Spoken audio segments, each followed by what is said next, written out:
حضرت عائشہ صدیقہ رضی اللہ تعالی عنہا سے کسی نے پوچھا تھا صحابہ کرام علیہم رضوان میں سے کہ اماں جی نبی پاک کے اخلاق کس طرح کے تھے؟ تو فرمانے لگی قرآن مجید ہی رسول پاک کے اخلاق ہیں۔ اور پھر حضرت عائشہ صدیقہ رضی اللہ تعالیٰ عنہ اس شخص سے کہنے لگیں چاہے تو سورہ مومنون پڑھ لو۔ تو انہوں نے یہ ابتدائی آیات سورہ مومنون کی جب تلاوت کی تو حضرت عائشہ فرمانے لگی یہی تو میرے نبی پاک کے اخلاق ہیں، اور یہی وہ آیات ہیں جن میں اللہ تبارک و تعالیٰ نے بندہ مومن سے تقاضا کیا ہے کہ اگر وہ جنت کا وارث بننا چاہتا ہے، جنت وہ جگہ ہے جہاں رسول کریم علیہ السلام کا قرب بھی ملے گا اور رب کریم کی زیارت بھی نصیب ہوگی، وہ مقام فلاح، وہ مقام کامیابی، وہ مقام جہاں اللہ تعالیٰ اپنے بندوں پر اپنی رضا نازل فرمائے گا، اس مقام کا نام مقام جنت ہے۔ تو اس سورہ مبارکہ کی ابتدائی آیات کے اندر اللہ تبارک و تعالیٰ نے ان صفات کا تذکرہ فرمایا ہے کہ اگر وہ صفات ہم اپنے اندر پیدا کرنے میں کامیاب ہو جائیں، معنی یہ ہے کہ ہمیں اللہ تبارک و تعالیٰ نے جنت کا وارث بنا دیا ہے۔ بڑے غور کے ساتھ سورہ مومنون کی ان ابتدائی آیات پر غور کرنا چاہیے۔ رب فرماتا ہے قد افلح المؤمنون، تحقیق مومن کامیاب ہو گئے۔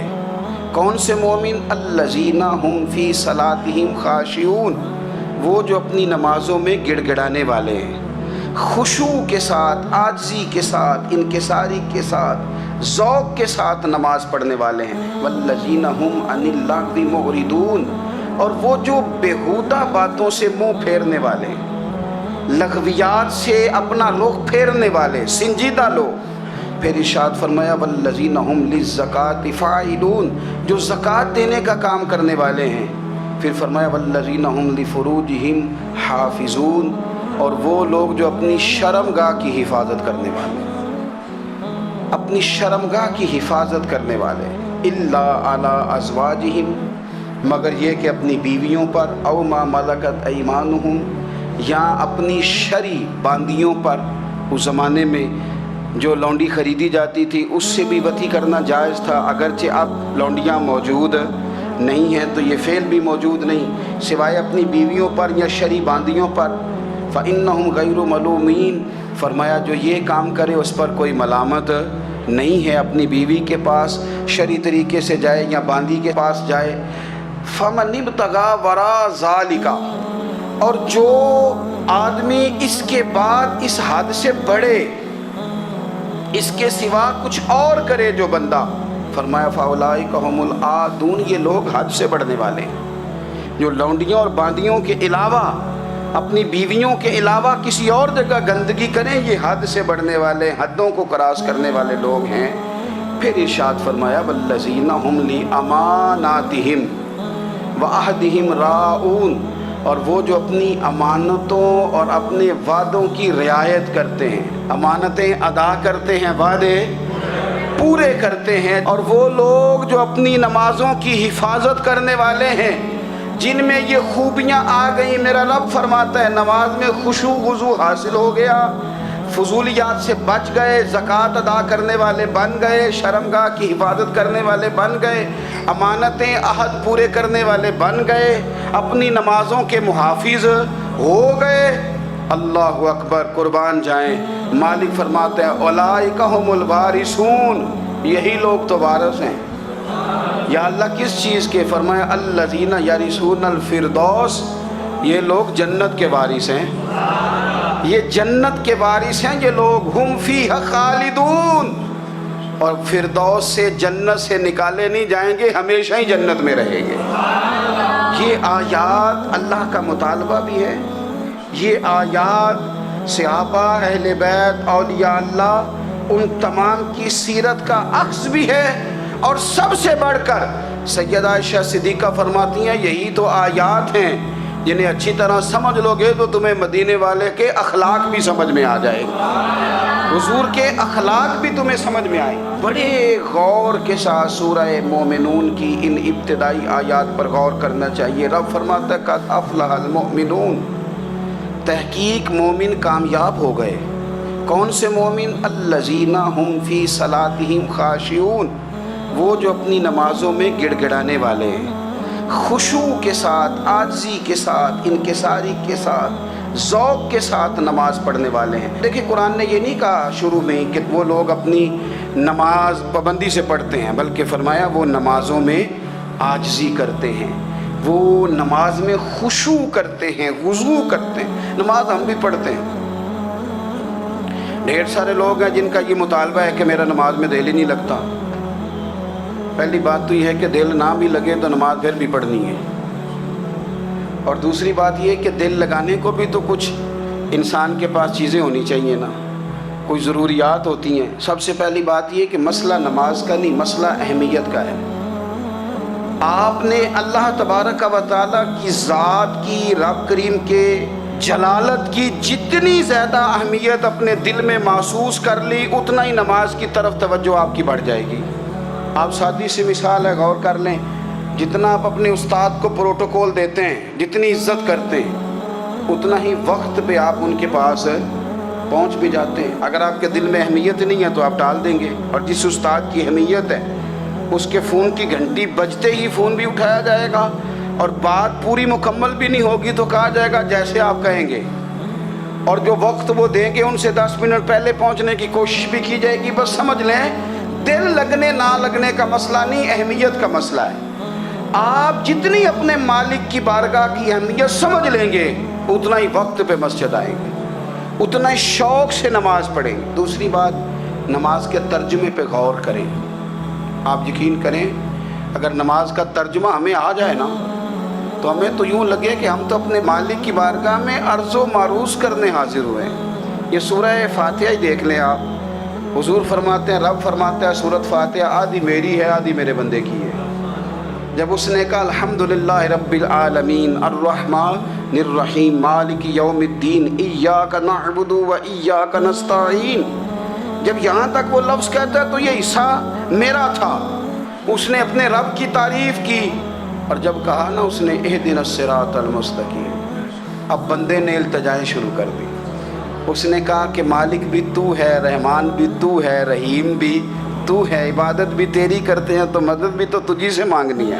اب مہربانی فرمانا اہدنا الصراط المستقیم، ہمیں سیدھا راستہ دکھا دے، صراط الذین انعمت علیہم، ان لوگوں کا راستہ دکھانا جن پر تو نے انعام کیا ہے، غیر المغضوب علیہم ولا الضالین، ان کے راستے پہ نہ چلانا جن پر تیرا غضب ہوا، جو گمراہ ہو گئے ان کے راستے۔ تو نماز میں جب ترجمے پر آپ کا غور ہوتا ہے تو آپ کا تو دل خود بخود لگ جاتا ہے، شوق بڑھ جاتا ہے آپ کا۔ تو اتنی چیزیں ہم زندگی میں یاد کرتے ہیں، تو اگر ترجمہ بھی نماز کا یاد کر لیں اور پھر شوق سے پڑھیں تو آپ یقین کریں طبیعت کھنچی چلی آئے گی۔ ہمارے یہاں کچھ لوگ نماز پڑھتے ہیں پر بڑی لاپرواہی سے پڑھتے ہیں، کبھی ادھر دیکھتے ہیں کبھی ادھر دیکھتے ہیں، کبھی بال سہلاتے ہیں۔ اور میں نے دیکھا ہے سجدے جا رہے ہیں تو سیانے سیانے بندے کبھی کپڑے کو چھیڑ رہے ہیں، کبھی جگہ کو چھیڑ رہے ہیں۔ میرے نبی کریم صلی اللہ تعالیٰ علیہ وسلم نے فرمایا ان لوگوں کا کیا حال ہے جو اپنی نماز میں نظریں آسمان کی طرف اٹھاتے ہیں، رکوع سے اٹھے تو اوپر دیکھنا شروع کر دیا، کیا حال ہے ان کا۔ اور پھر حضور نے ایک موقع پر تو سختی فرمائی، فرمایا جو نماز پڑھتے اپنی نظریں آسمان کی طرف اٹھاتا ہے وہ باز آ جائے، ورنہ ایسا نہ ہو کہ رب اس کی آنکھیں ہی چھین لے، باز آ جائے اس کام سے۔ خشوع کے ساتھ نماز پڑھے، عاجزی کے ساتھ نماز پڑھے، اس کا دل لگا ہوا ہو نماز کے اندر۔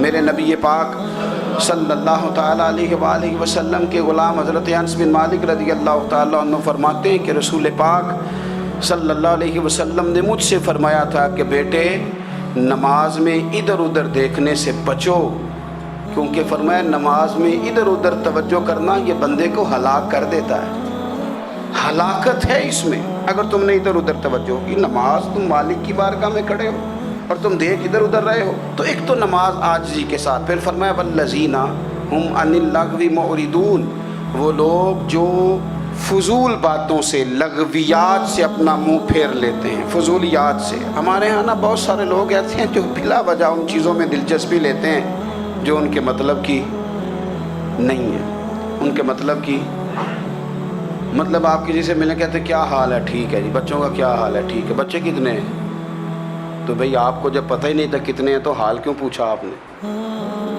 آپ کرتے کیا ہیں؟ آپ کا بڑا بھائی کیا کرتا ہے، چھوٹا بھائی کیا کرتا ہے، ابا جی کیا کرتے ہیں؟ بھئی آپ کے مطلب کی بات نہیں، آپ مطلب کی مقصد کی بات کریں، بے مقصد باتوں میں الجھنے کی ضرورت نہیں ہے۔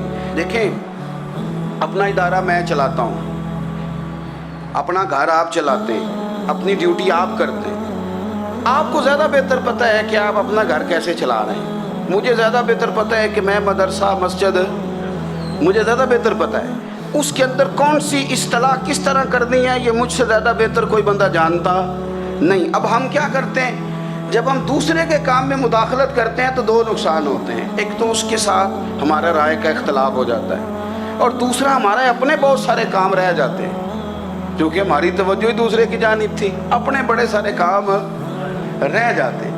اس لیے بہت ساری ایسی چیزیں ہیں جن میں بلا وجہ کوئی مقصد نہیں۔ ہم پرانے لوگوں سے باتیں سنا کرتے تھے، ہمارے بزرگ کہا کرتے تھے جڑے پنڈ جانا نہیں، جڑے پنڈ جانا نہیں ہوتا راہ پوچھنے دی کی لغویات میں نہ الجھے، فضولیات میں نہ الجھے، یعنی ٹو میں رہنا، ٹو میں۔ آپ یقین کریں، میں نے پرسنلی طور پہ اس چیز کو محسوس کیا ہے کہ ہمارے بہت سارے اہم حقوق صرف اس لیے مس ہوتے ہیں کہ ہماری اپنے سے زیادہ توجہ سامنے والے پہ ہوتی ہے، سامنے والے۔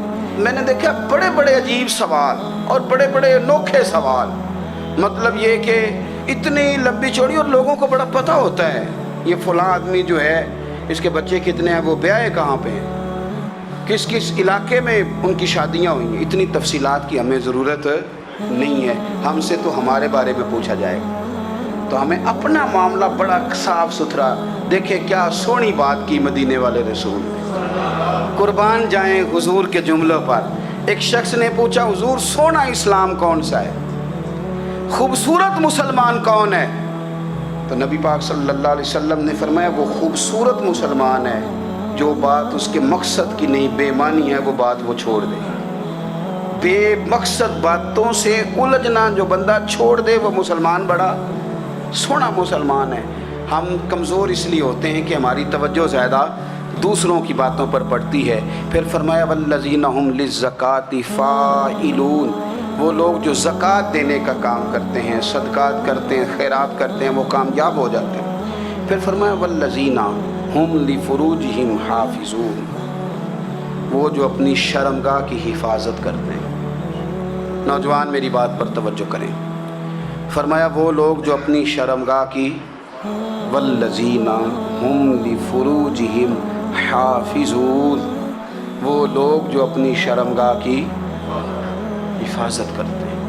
حضور غوث پاک رضی اللہ تعالیٰ عنہ فرمایا کرتے تھے دو چیزیں انسان اپنی سنبھال لینا، ایک پیٹ اور ایک شرمگاہ، تو فرماتے تھے ولایت اس کے بڑی قریب آ جاتی۔ ہم نہ ان لذات میں الجھ جاتے ہیں۔ سیانے سیانے بندے، روٹی کمر سیدھی کرنے کے لیے کھانی چاہیے، زبان کے ذائقے کے لیے نہیں کھانی چاہیے۔ یہ زبان کا ذائقہ لگ جائے یہ کہیں کا نہیں چھوڑتا انسان۔